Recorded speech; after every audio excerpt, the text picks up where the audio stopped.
Praise the Lord एक ऐसी real गवाही जो आप लोगों का जीवन बदल देगी। आखोरी बाबा बने एक पास्टर और हमारे बीच में ही एक सेवा कर रहे हैं पास्टर दिलीप जो दिल्ली से हैं और खुदावंद यीशु मसीह की सेवा कर रहे हैं। तो दोस्तों इनकी सुनिए रियल गवाही जो आपके जीवन को जो है निचोड़ के रख देगी, आपके जीवन को बदल के रख देगी। तो चलिए हम इस गवाही को सुनते हैं और देखते हैं और इससे आशीष पाते हैं। इसको ज़रूर शेयर करना अगर आप एक सच्चे मसीह हैं, एक आत्मिक व्यक्ति हैं और परमेश्वर की आवाज़ को सुनते हैं तो प्लीज़ रिक्वेस्ट है इस जो है वचन को, इस गवाही को जो है आत्मिक रूप से लोगों के पास शेयर किए ताकि ब्लेस्ड हो यीशु के नाम में, आमीन। और मैं अपने पुराने जीवन में एक अघोरी तांत्रिक हुआ करता था और मंत्रों का उच्चारण घंटों घंटों में मंत्रों का उच्चारण कर लिया करता था। मैं रात को बैठ के मंत्रों को याद किया करता था। कई बार इंसानी खोपड़ी में शराब को भी वो परोसते थे और वो लेनी पड़ती थी। मुझे घृणा तो आती थी लेकिन वो मुझे लेनी पड़ती थी। मैं दुख से भर के मैंने सर को नीचे किया। मैंने कहा अब हमारी कौन सुनेगा। तो मैं बड़े आज से दुख से जैसी मैंने नीचे आंखें बंद की और मैंने ऐसे किया, तभी मेरे सामने एक वाइट कलर का एक बैनर आया और वो मेरे ख्याल से 2-1 सेकंड की बात है। वो सिर्फ एक छवि थी और उस पर रेड कलर में लिखा आया, यीशु चंगाई देता है।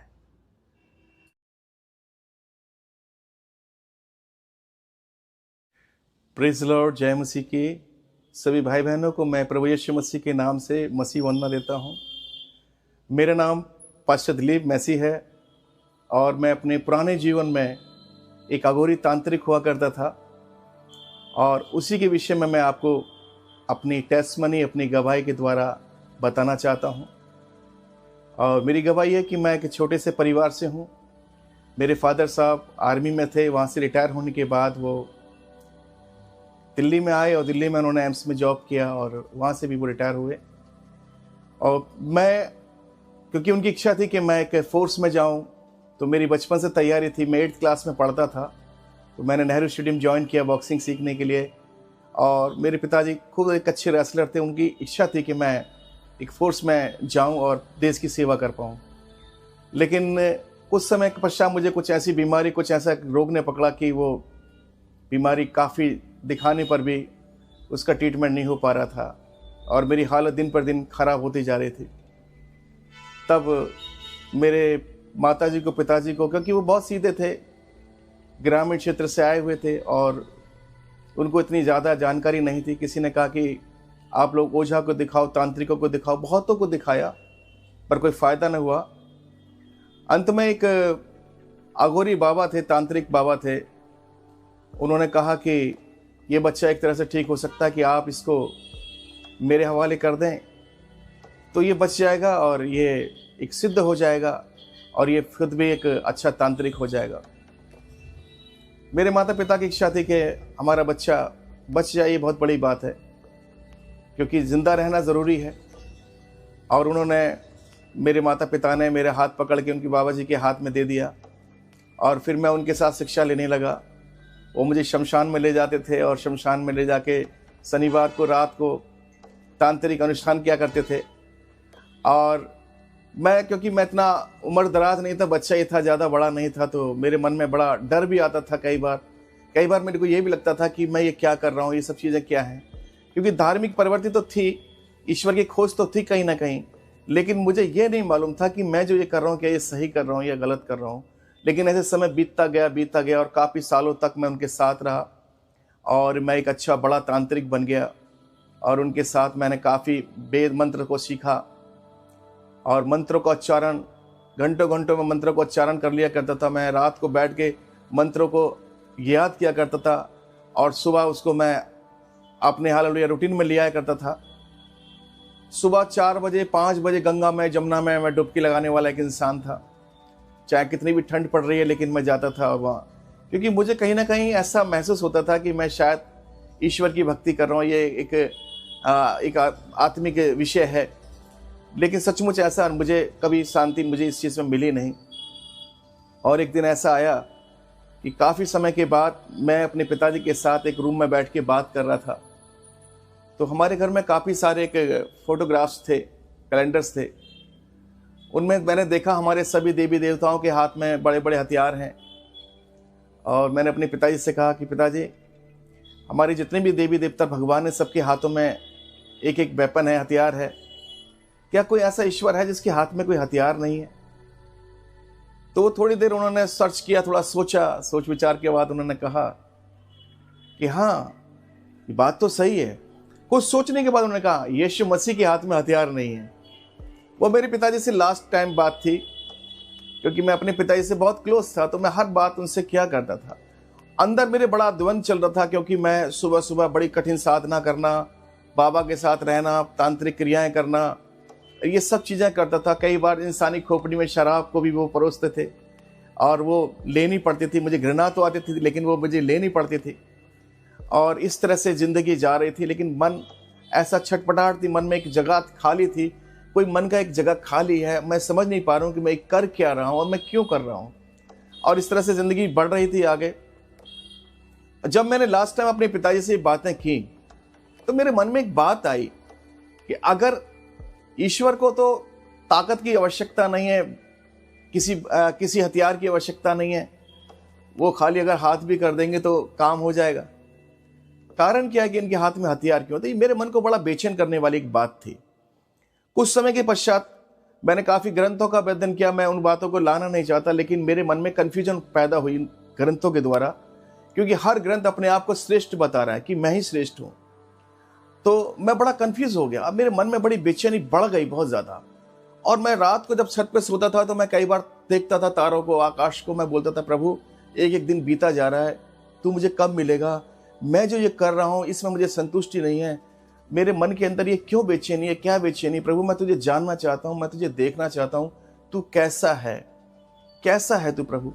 तो ये निरंतर मेरे मन में चलता था। और एक समय ऐसा आया कि परमेश्वर ने मेरे मन की पुकार को सुना। कई बार हम एक हाइड एंड सीक खेलते थे।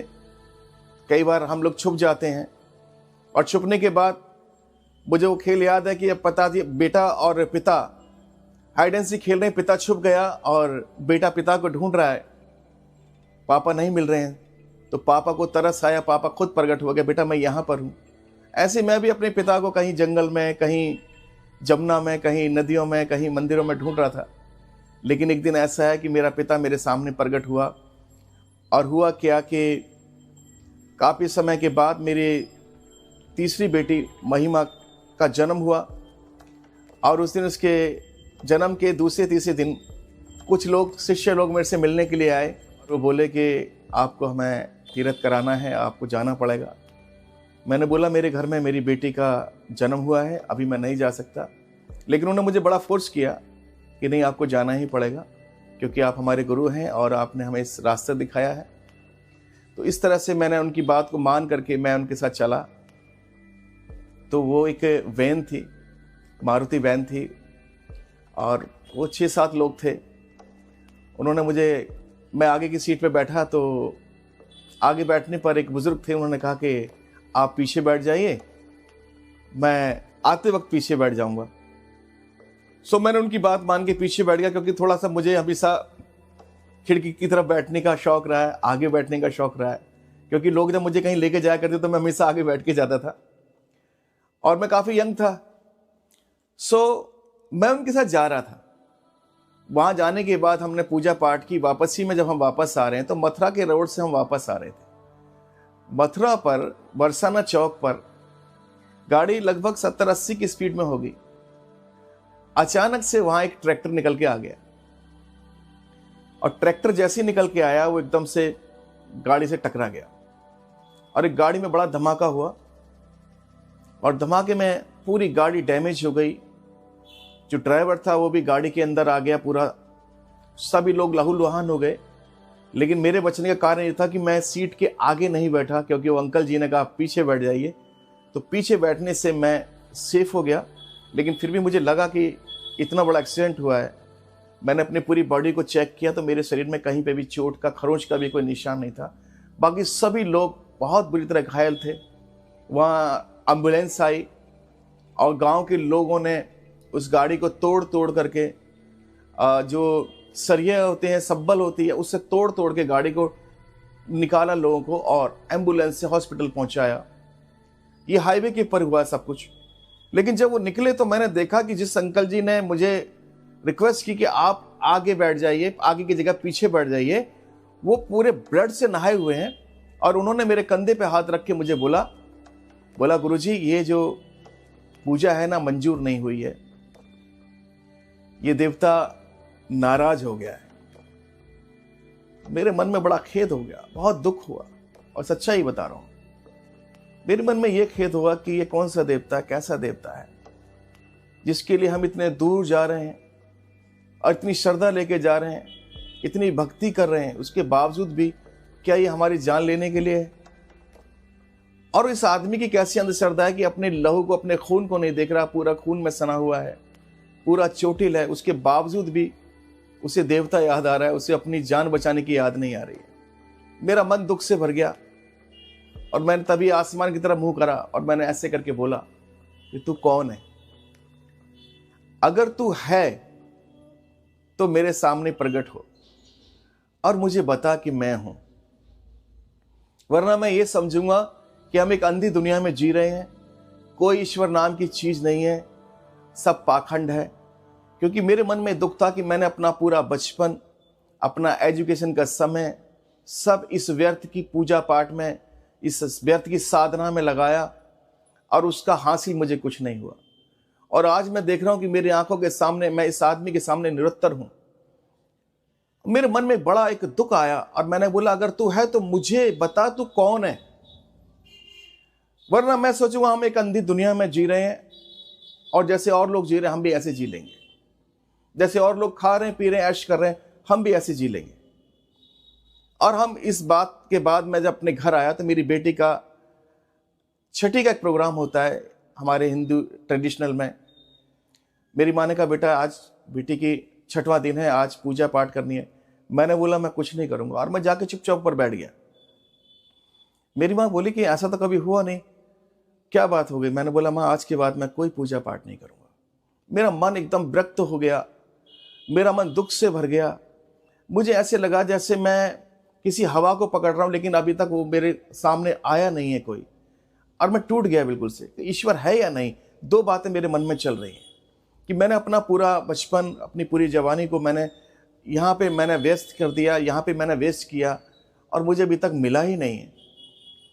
उसके कुछ समय के बाद हमने एक नया घर लिया संगम विहार में और मेरे माता पिता वहाँ शिफ्ट होने जा रहे हैं। और मेरा बेटा था छोटा सा, उसका मैंने स्कूल में एडमिशन करा दिया था, इसलिए मैं तो शिफ्ट नहीं हो पाया। लेकिन मेरे माता पिता मुझे यहाँ छोड़ करके दूसरी जगह चले गए शिफ्ट में अपने मकान में। और एक हफ्ते के बाद ही मेरी माँ को अस्थमा का अटैक आ गया। और जब उनको अस्थमा का अटैक आया तो उनकी कंडीशन बहुत सीरियस हो गई, बचने की कोई हालत नहीं थी।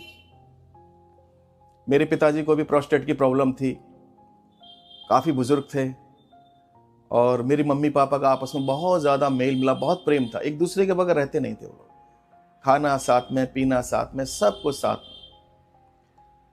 तो हमारे मन में ये डर था कि अगर हमारी माँ को कुछ हो गया तो हमारे पिताजी भी सहन नहीं कर पाएंगे, तो हम तो अनाथ हो जाएंगे। मेरी दो बहनें, अभी इनकी शादी नहीं हुई है। और एक मन में बड़ा दुख और डर। जब मैं हॉस्पिटल में गया तो मैंने देखा वो मशीन लगा रखी है मुंह पर ऑक्सीजन की। डॉक्टर ने बोला कि इनके शरीर में कार्बन डाइऑक्साइड बहुत ज़्यादा बढ़ गया है, ये अपने आप सांस नहीं ले पा रही हैं, और हम जितना भी हम मेडिसिन दे सकते हैं दे दिया है। और उनका जो ऑक्सीजन लेवल था वो निरंतर नीचे गिरता जा रहा था। और मेरे मन में बहुत दुख था। फिर मेरे मन में एक इच्छा आई कि जो मैंने काला जादू सीखा है, जो मैंने तांत्रिक क्रिया की हैं, क्या मैं दोबारा ट्राई कर लूं? मैंने दोबारा ट्राई किया, मैंने सब कुछ किया, गिड़गिड़ाया, कुछ नहीं हुआ। और लास्ट में मेरा मन इतना टूट गया और मैंने कहा अब हमारी कौन सुनेगा। मैं बड़े ही दुख से आह भर के, और मैं ऐसे चेयर पे बैठा हुआ था, मम्मी का बेड था, मैं उनके पाँव के पास बैठा था प्लास्टिक की चेयर में एम्स के अंदर। और तब मेरे मन में एक दुख आया। मैंने बोला अब हमारी कौन सुनेगा, अब किसे पुकारें? अब तो सबको पुकार के देख लिया, अब किसे पुकारें? क्योंकि मुझे एक बात बहुत अच्छी लगती है, जब परमेश्वर यूहन्ना की पुस्तक में लिखते हैं कि ये रोग और ये बीमारी मृत्यु की नहीं परंतु परमेश्वर की अनंत महिमा को देखने की, और हमारे जीवन में परमेश्वर की अनंत महिमा प्रकट होने जा रही थी। हमारे दुख को परमेश्वर सुख में बदलने जा रहे थे, हमारी खोज को परमेश्वर पूरा करने जा रहे थे। और तभी मैं दुख से भर के मैंने सर को नीचे किया, मैंने कहा अब हमारी कौन सुनेगा। तो मैं बड़े आज से दुख से जैसे मैंने नीचे आंखें बंद की और मैंने ऐसे किया, तभी मेरे सामने एक वाइट कलर का एक बैनर आया, और वो मेरे ख्याल से 2-1 सेकंड की बात है, वो सिर्फ एक छवि थी, और उस पर रेड कलर में लिखा आया यीशु चंगाई देता है। और जब मैंने ये देखा तो मेरा दिल धड़कने लगा। मैंने कहा ये मैंने क्या देखा है, ये क्या है। मुझे नहीं पता था कि मैंने चैलेंज किया खुदा को, लेकिन खुदा ने मुझे दिखाया। अब मेरे मन में आ गया कि ये कुछ तो है, ये संजोग तो नहीं है।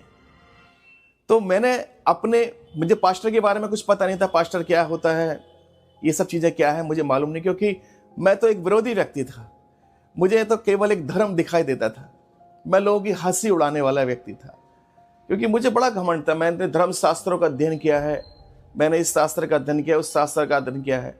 मेरे अंदर एक अहम था, मैं कहता था ये हमारे देश के अंदर हमारी शक्ति को कमजोर करने के लिए आए, लेकिन मुझे नहीं पता कि ये जीवन का एक रास्ता है। परमेश्वर धर्म नहीं, मन को बदलता है, जिंदगी को बदलता है। और उस समय मैंने जब देखा तो मैंने अपने मन में सोचा कि किससे कांटेक्ट किया जाए। तो आरकेपुरम के अंदर मेरी एक मौसी रहती हैं, उनके पड़ोस में कुछ लोग रहते हैं जो चर्च जाते हैं। मैंने अपने छोटे भाई को कहा कि तुम जाके कॉल करके उनसे पता करो कि अगर कोई हमारी माँ के लिए दुआ करे, प्रार्थना करे तो शायद ठीक हो जाए। वहां उन्होंने कॉल लगाया, किसी का कॉल नहीं मिला, किसी से कोई बात नहीं हो पाई। मेरे ब्रदर का दोबारा कॉल आया, भैया किसी से बात नहीं हो पा रही है, कोई भी नहीं मिल रहा है। लास्ट में मेरे मन के अंदर बड़ा दुख आया। मैंने देखा कि वो जो ग्राफ है उसका ऑक्सीजन लेवल नीचे, बिल्कुल नीचे 40 पे आ गया। 30 पे आने के बाद ब्रेन डैमेज हो जाता है और फिर कुछ नहीं होता उसमें। मैं रोने लगा और मैंने बोला अगर आप ही भगवान हो, आप ही ईश्वर हो, तो मेरी मां को बचा दो। और मैं ऐसे गिड़गिड़ा के, मुझे प्रार्थना करनी तो आती नहीं थी, लेकिन मैंने बोला कि प्रभु अगर आप ही हो तो मेरी मां को आप चंगा कर सकते हो तो आप कर दो। मैं जान लूंगा कि आप ही परमेश्वर हो, मैं जान लूंगा कि आप ही सुनने वाले परमेश्वर हो। मैंने सबको पुकार लिया, प्रभु आप मुझे बताइए अगर आप ही हो तो।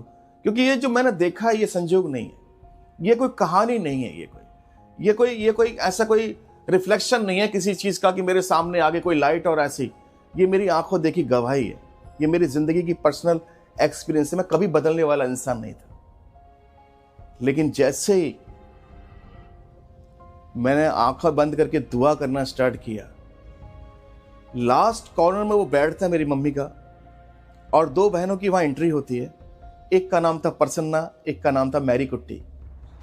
वो दोनों बहनें अंदर आती हैं और मैं लास्ट में, मेरा सर अभी नीचे झुका हुआ है, मैंने सर ऊपर भी नहीं उठाया। और वो बहन किसी बेड पे नहीं गई, किसी व्यक्ति के पास नहीं गई, डायरेक्ट मेरे पास आई और मुझे छूकर बोला भैया ये प्रभु यीशु मसीह का संदेश है, हालेलुया। और जैसे ही उन्होंने मुझे छुआ, मुझे अनुभव आज तक ऐसा कभी जिंदगी में हुआ नहीं। मुझे ऐसे लगा जैसे मैं हवा में खड़ा हो गया हूं और मेरी आंखों से आंसू बह रहे थे और मैं रोया जा रहा था लगातार। मुझे मालूम नहीं मेरे आंखों में आंसू क्यों निकल रहे हैं। मैं इतना गदगद हो गया कि जिस परमेश्वर को मैं अभी पुकार रहा हूं, उसने तो मैसेंजर को भेज दिया। ये संदेश, ये बात पक्की हो गई, क्योंकि जब मैंने बाइबल स्टडी किया मुझे पता लगा 2 व्यक्तियों की गवाही से बात पूरी हो जाती है। परमेश्वर ने 2 लोगों को वहां भेजा और मेरे अंदर से एक आवाज जो मैंने अपने कानों से अंतर मन की सुनी, मेरे विवेक के अंदर परमेश्वर ने आवाज दी, बोला अब कुछ नहीं होगा, अब ठीक हो जाएगी। हालत वही है, लेकिन मन में क्या हो गया, शांति भर गई। और मैंने रोते रोते उन बहन से कहा, बहन मेरी माँ के लिए प्रार्थना करो आप।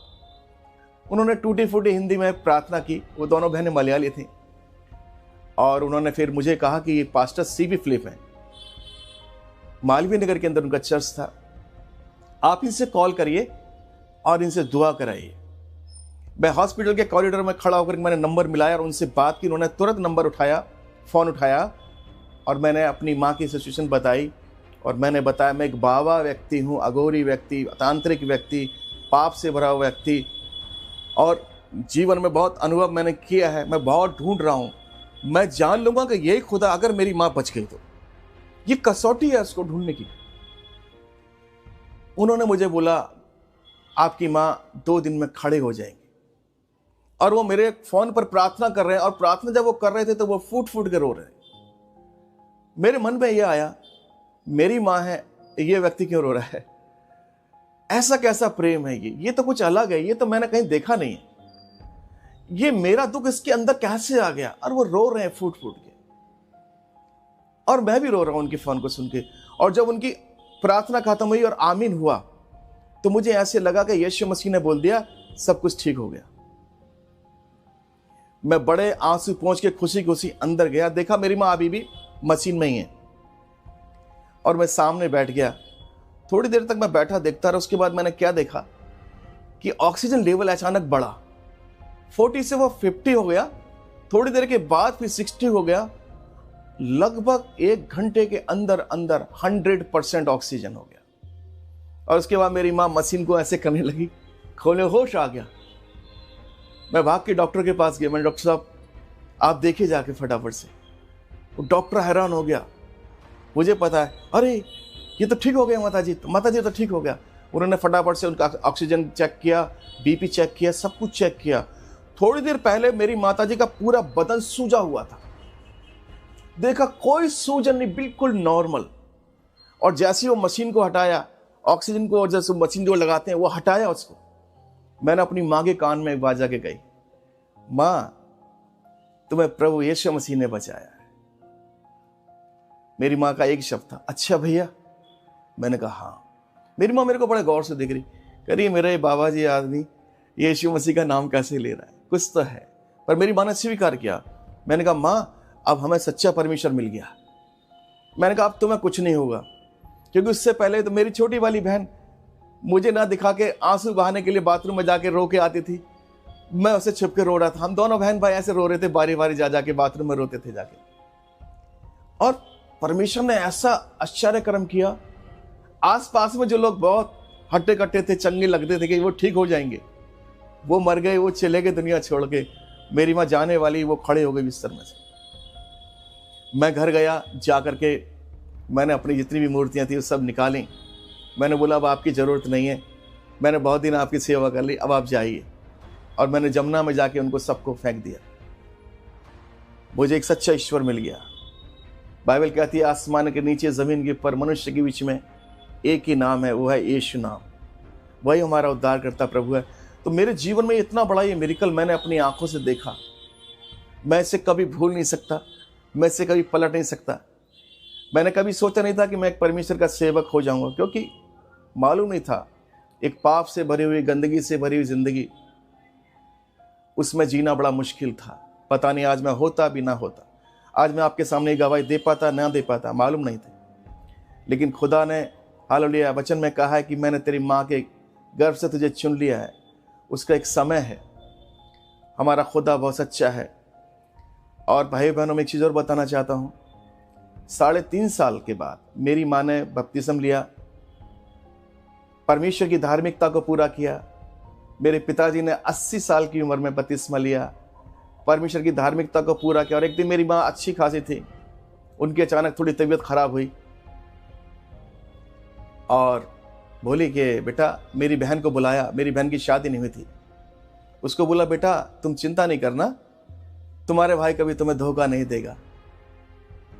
और वो मैं उनको लेके हॉस्पिटल में ऐसी रूटीन की चेक के लिए जा रहा था। मैं सोचा ठीक होके वापस आ जाएंगी, लेकिन वहाँ से वापस नहीं आई, सीधे आईसीयू में चली गई, वेंटिलेटर पर चली गई। और मैंने शाम को 5:30 या 6-7 बजे करीब मैं उनके पास गया अंदर, तो मेरी माँ ने मुझे देखा तो मेरा हाथ बड़े कस के पकड़ लिया, छोड़ना नहीं चाह रही थी वो। मैंने अपनी माँ से बोला माँ डर लग रहा है। मेरी माँ ने ऐसे सरी लगेगा नहीं। तो मैंने अपनी माँ से एक बात कही थी कि हम आपके आजू बाजू में जितने लोग लेटे हैं ना, ये हर आदमी चाहता है कि हमें थोड़ा सा समय मिल जाए। हो सकता है बहुत सौ को अपने बच्चों की शादी करनी हो, हो सकता है किसी के पास घर नहीं, घर बनाना चाहता हो। सबके पास कुछ ना कुछ इच्छा है। मैंने कहा माँ, तुम्हारे पास एक आशा है, प्रभु यीशु मसीह। अगर प्रभु चाहेंगे तो आप हमारे साथ रहेंगे, नहीं तो प्रभु के साथ रहेंगे। और मैंने अपनी माँ से कहा, माँ मैं तुम्हारे लिए दुआ करूं? मेरी माँ ने कहा हाँ दुआ करो। और मैंने उनके लिए दुआ की और 8 बजे वो इस दुनिया को छोड़ के प्रभु के पास चली गई। उसके बाद मैंने अपने पापा को सुबह के टाइम बताया, लेकिन मेरे पापा रोए नहीं। मैंने सोचा शायद बहुत रोएंगे, लेकिन उनको परमेश्वर ने पहले दर्शन में दिखाया कि मुझे बोला, बेटा तुम्हारी माँ को मैंने देखा आसमान में ऐसे हाथ करके उठते हुए जाते देखा। बीमार थे बहुत ज़्यादा। तब मैंने बोला हाँ मेरी माँ चली गई है पापा, प्रभु के पास चली गई। और 1 साल के बाद वो भी चले गए। लेकिन मैं परमेश्वर का धन्यवाद देता हूँ कि एक सच्चाई को हमने जाना है। हमें पता है ये मृत्यु जो है हमारा अंत नहीं है, ये जीवन की शुरुआत है। जितने भी प्रभु को प्रेम करने वाले हैं उनके लिए सारी बातें मिलकर भलाई को उत्पन्न करती हैं। मैं परमेश्वर का धन्यवाद देता हूँ इस गवाही के लिए। और मैं आपको उत्साहित करना चाहता हूँ कि परमेश्वर सच्चा है। वो कहता है परख कर देखो यहोवा कैसा भला है। आज ना तो मृत्यु का भय है, ना भविष्य की चिंता है, क्योंकि हमारा चिंता करने वाला एक परमेश्वर है। अपने सभी भाई बहनों को और जितने भी मुझे देख रहे हैं, जहाँ जहाँ से भी देख रहे हैं, मैं सबसे बड़ा ही विनम्र निवेदन करना चाहता हूँ कि आप इस सच्चाई की तरफ जाइए। आज भी मैं देख रहा हूँ बहुत सारे लोग अंधकार में भटक रहे हैं। बाइबल बताती है अंधकार को रचने वाला और प्रकाश को रचने वाला सर्वशक्तिमान महापराक्रमी परमेश्वर है। मैं आपको बताना चाहता हूं क्योंकि मैं इस अनुभव से गुजरा हुआ एक व्यक्ति हूं और मैं ये जान चुका हूं कि आपको संसारिक चीजें तो ये शक्तियां दे सकते हैं, ये अंधकार आपको बहुत कुछ दे सकता है, लेकिन मुक्ति और मोक्ष नहीं दे सकता है, आपको शांति नहीं दे सकता है, आपको जीवन नहीं दे सकता है। प्रभु का कलाम कहता है मैं इसलिए आया कि बहुतायत का तुम्हें जीवन दूं। मैं आप सबको उत्साहित करता हूं कि आप एक सच्चे परमेश्वर की खोज में जाएं। जो खोजता है उसे जरूर मिलता है। जिन खोजा तिन पाया गहरे पानी बैठ। मैं भी खोज रहा था, मैंने भी ढूंढा उसको। हालेलुया। मैं एक अनुभव के साथ आया हूं। मैं किसी चंगाई के कारण से या किसी आर्थिक स्थिति से तंग होकर के नहीं आया। मैं उसे ढूंढ रहा था कि प्रभु तू मुझे कब मिलेगा। और आज जब वो मिल गया तो मेरे जीवन में शांति है। और मैं चाहता हूँ सारी दुनिया शांति को पाना चाहती है, तो शांति के राजकुमार के पास जाइए आप। हालेलुया। आज भी लोग अंधकार में भटक रहे हैं। आज भी आप जाकर देखिए जगह जगह कुछ लोग तांत्रिकों के चक्कर में फंसे हुए हैं, कुछ लोग जादू टोनों में आज भी फंसे हुए हैं और अपने जीवन को बर्बाद कर रहे हैं। ये सब कुछ गलत है, ये सब अंधकार है। हालेलुया। और जहाँ अंधकार है वहीं शैतान है। इसलिए हम ज्योति की